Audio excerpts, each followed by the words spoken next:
आदाब।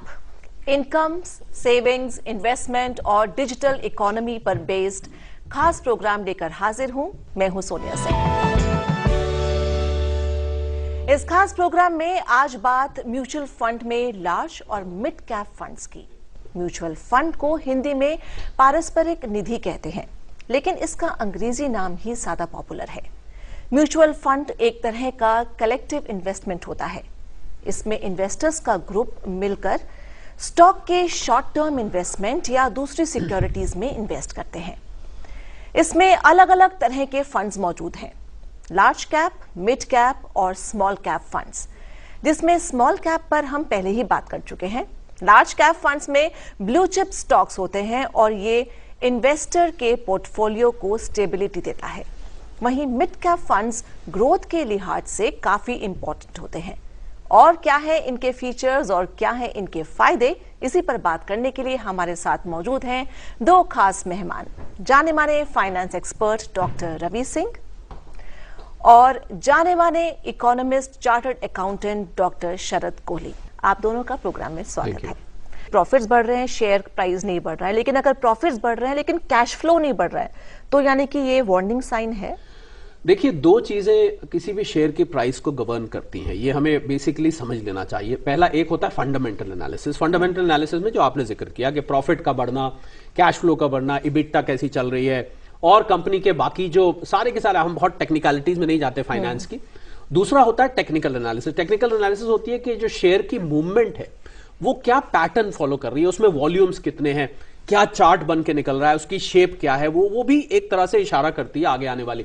तो आपने जो पीछे सवाल पूछा था कि पहले तो मैं उस पे आता हूं कि प्रॉफिट बढ़ रहा है पर शेयर प्राइस नहीं बढ़ रही, और तब बड़ा फ्रस्ट्रेशन होता है कि इतना अच्छा रिजल्ट आया, मैंने ठीक शेयर चूज किया था, पर ये हुआ क्या, ये तो जम गया है अपनी जगह। तो देखिए, उसमें बहुत सारे फैक्टर्स हैं, क्योंकि इन्वेस्टर्स का रुझान उसकी तरफ है कि नहीं है। और हमें ये नहीं भूलना चाहिए कि शेयर प्राइस भी डिमांड और सप्लाई का फैक्टर है। अगर लोग ज्यादा खरीद रहे हैं तो बढ़ेगा, लोग नहीं खरीद रहे हैं तो खड़ा रहेगा, बेचेंगे तो गिरने लग जाएगा। ये तीन मूल सिद्धांत आपको, प्रिंसिपल्स दिमाग में रखने पड़ेंगे।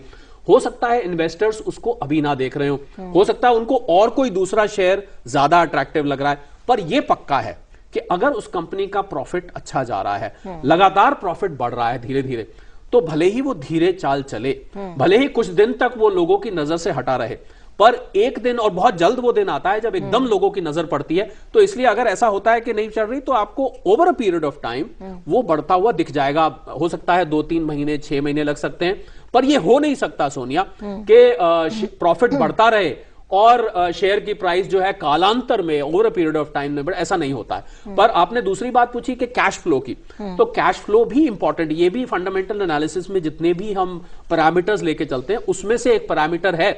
मैंने तो सोनिया, मैं इसके बिल्कुल उल्टा बात करता हूं, मैंने तो लॉस मेकिंग कंपनीज का शेयर रातों रात और कई दिनों तक लगातार चढ़ते हुए देखा है। तो हमें इसमें एक चीज और जो जानने वाली है, जो कि मुझे लग रहा है कि दर्शकों के बहुत काम की होगी, कि शेयर मार्केट में स्पेकुलेशन भी होता है। स्पेकुलेशन होता है जब आप दांव लगा देते हैं किसी चीज पर, जिसको हम देसी भाषा में सट्टा भी कहते हैं। तो उसकी वजह से कई बार आपको एबनॉर्मल मूवमेंट किसी शेयर में दिखता है, या कोई एक सडनली एक इन्वेस्टर का ग्रुप आ गया, उसने उठा के उसको खरीदना शुरू कर दिया लगातार, तो आप कहेंगे इस कंपनी में जान तो है नहीं, आपके बात के उल्टा कर रहा हूं मैं, तो ये कैसे चढ़ना शुरू हो गया।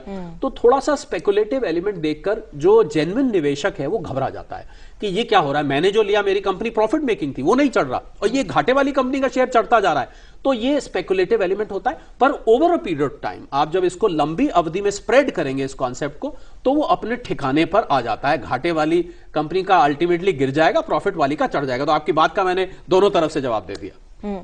और आजकल हर कोई होशियार है, वो समझ जाता है कि आखिर हो क्या रहा है। तो बहुत सारे हमारे दर्शक भी सवाल पूछ रहे हैं, और एक सवाल उसमें से ये है कि मिड कैप में क्या सबसे